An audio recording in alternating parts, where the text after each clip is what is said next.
অৱশেষত ছৌদি আৰবৰ আকাশত ওলাল ঈদৰ জোন। কাইলৈ আৰবত আৰু বৃহস্পতিবাৰে বিশ্বব্যাপী ঈদ উল ফিতৰ। এমাহ উপবাসৰ অন্তত পবিত্ৰ ঈদৰ বাবে প্ৰস্তুত অসমবাসীও। বৃহস্পতিবাৰে পবিত্ৰ ঈদ উল ফিতৰ।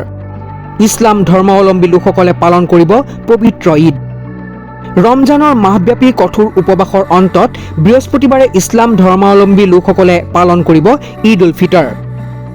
ছৌদি আৰবত আজি দেখা গ'ল ঈদৰ জোন। কাইলৈ ছৌদি আৰবত পালন কৰা হ'ব ঈদ উল ফিতৰ। ঈদক লৈ ব্যাপক জাক জমকতাৰে সজোৱা হৈছে ছৌদি আৰবৰ চৌদিশ।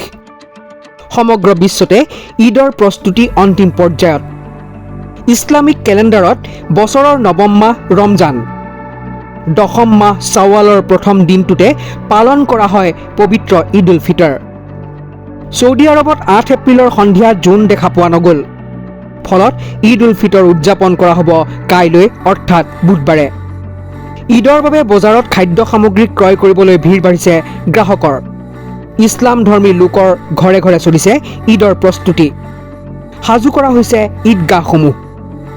গুৱাহাটী মহানগৰীৰ সমান্তৰালকৈ ৰাজ্যৰ আন প্ৰান্ততো ঈদৰ বজাৰত ব্যাপক ভিৰ পৰিলক্ষিত হৈছে।